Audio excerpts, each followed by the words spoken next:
میرے نبی نے فرمایا کہ جب لوگ جنت میں جا رہے ہوں گے، اویس بھی جا رہا ہوگا، دروازے کے قریب اللہ فرمائیں گے باقی سب کو جانے دو، اویس کو روک لو۔ تو وہ اویس پریشان ہو جائیں گے کہ اب بوئے تھے آتے کیوں رکاوٹ بن گئی، دروازے پہ آگے کیا رکاوٹ ہو گئی؟ تو وہ کہیں گے یا اللہ آپ نے مجھے کیوں روکا ہے؟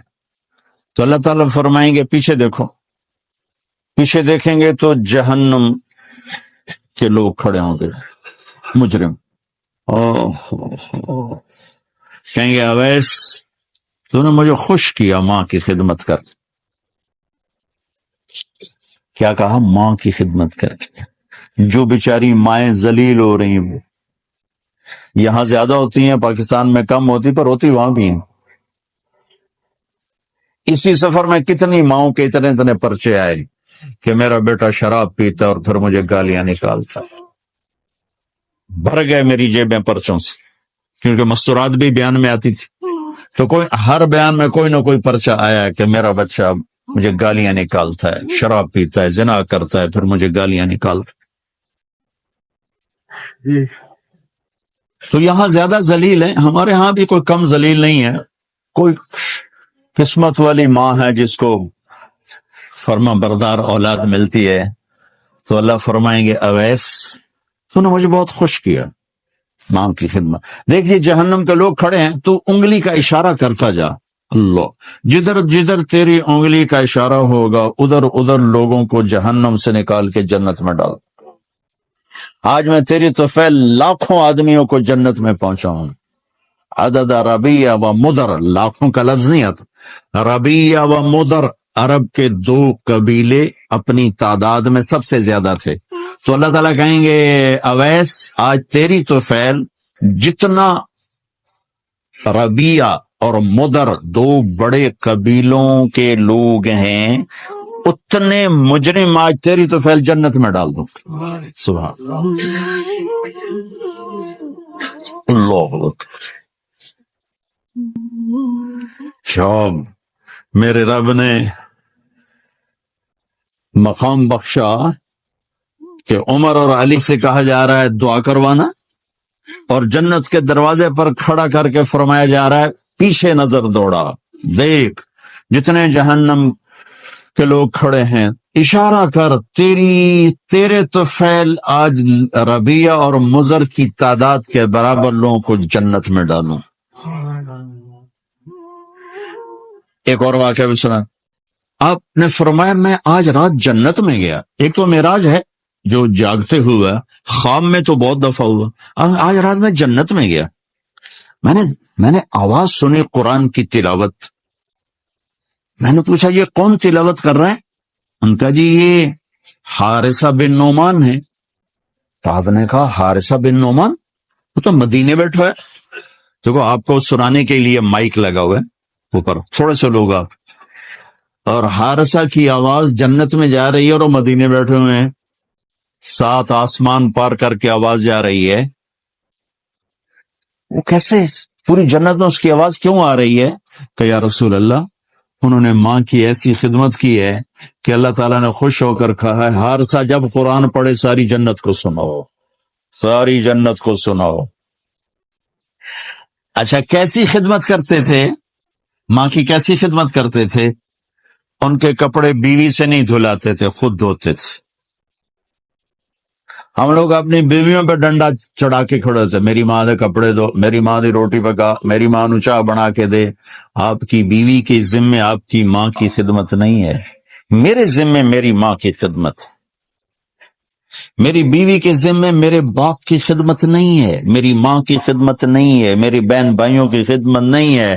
لیکن یہ بر صغیر کے معاشرے کا ظلم ہے کہ آنے والی بچی ٹکڑے ٹکڑے ہو جاتی، پس کے رہ جاتی، اور ایک ظلم و ستم کی چکی میں وہ قیمہ بن جاتی۔ ساس کا ظلم، سسر کا ظلم، خامد کی بہنوں کا ظلم، بھائیوں کا ظلم، تانے بولیاں۔ اس بیچاری نے بچے کیا پالنے ہیں، وہ تو روتے روتے زندگی گزار دیتی۔ میرے ذمہ ہے ماں کی خدمت، میری بیوی کے ذمہ نہیں ہے۔ پوچھو مفتیوں سے، ماں کے لیے کیا کرتے تھے؟ سالن خود بناتے تھے، آٹا گوندتے تھے، روٹی پکاتے تھے، پھر تھالی میں پلیٹ میں رکھ کر ماں کو سامنے بٹھا کر خود کھلاتے تھے، کھلاتے بھی خود، اور ماں کو تیل لگاتے، کنگھی کرتے، جوئیں نکالتے. اور کبھی اماں کوئی کام کہہ دیتی اور سمجھ میں نہیں آیا تو یہ نہیں کہتے تھے ماں جی کیا جائے، اپنی بیوی کو باہر بلا کر کہتے ماں جی نے کیا کہا ہے مجھے سمجھ میں نہیں آیا. ایک دفعہ موسیٰ علیہ السلام نے پوچھا یا اللہ میرا جنت کا ساتھی کون ہے؟ تو موسیٰ علیہ السلام نے فرمایا فلاں قصائی تیرا جنت کا ساتھی. تو موسیٰ علیہ السلام تھوڑا سوچ میں پڑ گئے کہ قصائی تے موسیٰ دا جوڑ کے میں بیٹھ گئے، فلاں مجاہد، فلاں عالم، فلاں ولی اللہ وہ تیرا جنت کا ساتھی، قصائی تیرا ساتھی. تو موسیٰ علیہ السلام نے پتہ پوچھا اور پہنچ گئے. تو وہ گوشت کی دکانوں میں ایک دکان اس کے بھی تھے، بٹھا چوکڑی مار کے تو اپنا بیچی جاندہ تھے، ٹکی جاندہ ہے.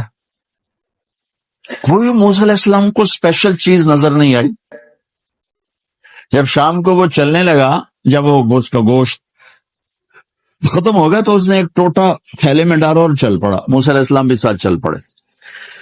وہ گھر پہنچا تو موسیٰ علیہ السلام نے کہا میں آ جاؤں؟ کہا جی آ جاؤ. اس نے وہاں جا کے کیا کیا، بوٹیاں بنا کے ہانڈی چڑھا دی، پھر آٹا نکال کے گوندھا، اس کو نرم ہونے رکھ دیا، سالن تیار کیا، پھر روٹی تیار کی، ٹرے میں رکھا. ایک عورت اس طرح پڑی تھی، اس کو جا کے ہلایا، ماں جی، آنکھ کھولی، ایک ہاتھ سے اٹھایا، سہارا دیا، دوسرے ہاتھ سے نوالے بنا بنا کے کھلاتا رہا. تو اس نے یوں سر ہلایا کہ مطلب میری بس. تو اس کا منہ صاف کیا اور اس کو سہارا دے کے لٹانے لگا تو کچھ بڑبڑائی. موسیٰ علیہ السلام ذرا فاصلے پر تھے، سن نہیں سکے کیا کہا. موسیٰ علیہ السلام نے فرمایا میرے بھائی یہ کون ہے؟ کہا جی میری ماں ہے، اور میں جب صبح جاتا ہوں نا کام پر تو اس کے سارے خدمت کر کے روٹی پانی کھلا پلا پھر میں جاتا ہوں، پھر جب شام کو واپس آتا ہوں تو پہلے میں اس کی یہ خدمت کرتا ہوں. بیوی سے نہیں کہا، خود کیا. ہم اپنی بیویوں کو کتنا ذلیل کرتے ہیں، اور 99% جو ساس ہے وہ نیگیٹو ہے اور ظالم ہے. 99% ساس نیگیٹو ہے اور ظالم ہے. اور ہمارے بچوں کو ہوش نہیں کہ میری ماں ہے، میری ماں ہے. ماں کی وجہ سے بیوی کو تباہ نہ کرو اور بیوی کی وجہ سے ماں کو تباہ نہ کرو، اس میں بیلنس کرو. بیوی کے عشق میں ماں باپ ذلیل نہ ہو، اور ماں باپ کے عدم میں بیوی ذلیل نہ ہو. یہ دونوں نوحے میں سن رہا ہوں، اس لیے بول رہا ہوں، دکھ سے بول رہا ہوں. کہا جی میں شام کو پھر اس کی خدمت کرتا ہوں، اب بچوں کو بعد میں دیکھتا ہوں. کہا اچھا یہ بتا یہ کیا کہہ رہی تھی؟ لٹا رہے تھے. کہنے لگا جی بس ماں جو ہوئی جب بھی خدمت کرتا ہوں تو کہتی اللہ تجھے جنت میں موسیٰ کا ساتھی بنا. میں تو جی کمی کسائی تھے اور موسیٰ کلیم میرا دا کی جوڑ ہے. میں کہا پترا تیرا جوڑ بنا چھڑے تیری ماں.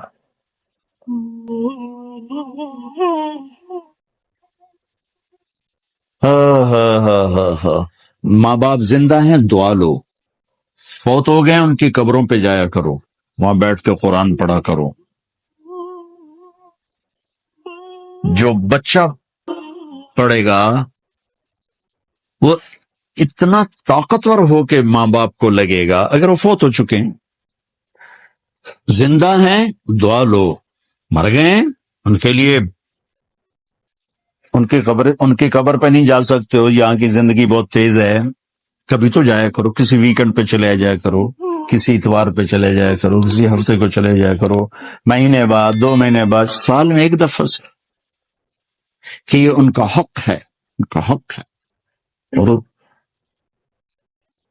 ابن القیم رحمت اللہ علیہ نے ایک واقعہ لکھا ہے کہ عبداللہ بن مطرف رحمت اللہ علیہ نے خواب دیکھا کہ قبریں پھٹیں اور لوگ نکلے اور کوئی چیز ایسے اٹھا رہے ہیں. ایک آدمی نکلا اور جا کر ایک درخت سے ٹیک لگا کے بیٹھ گیا. یہ اس کے پاس جا کر کہتے ہیں بھئی آپ کون لوگ ہو؟ وہ کہتے ہیں ہم ایمان والے ہیں. کہ یہ کیا ہو رہا ہے؟ کہ جو رشتہ دار ثواب بھیجتے ہیں یہ وہ اکٹھا کر رہے ہیں۔ کہ تم کیوں نہیں اکٹھا کر رہے ہو؟ کہ میرا بیٹا حافظ قرآن ہے، ایک قرآن روزانہ ختم کر کے مجھے بھیج دیتا ہے، تو میں نے پرچون دی لوڑ نہیں رہ جاندی، میرا تھوک دا کام۔ کہ تیرا بیٹا کیا کرتا ہے؟ کہ اس کی مٹھائی کی دکان ہے بازار میں، آنکھ کھل گئی، صبح ہوئی تو پہنچ گئے، بازار کھلا، دیکھا تو ایک نوجوان بیٹھا ہوا اور مٹھائی بیچ رہا اور ہونٹ ہلے، پہلے اس کو نا چیک کرتے رہے، پھر اس کے پاس آئے، بیٹا تیرا نام کیا ہے؟ وہی نام تھا جو خواب میں سنا۔ یہ کیا پڑھ رہے ہو؟ کہ جو قرآن پڑھ رہا ہوں۔ کتنا پڑھتے ہو؟ ایک ختم روزانہ پڑھو۔ کیا کرتے ہو؟ کہ والد کو ایصال ثواب کرتا ہوں۔ کیا اتنی مشقت کیوں اٹھاتے ہو؟ کہ وہ میرے لیے بہت کچھ چھوڑ گیا، میں چاہتا ہوں میں بھی اس کے لیے کچھ حصہ بنتا رہوں۔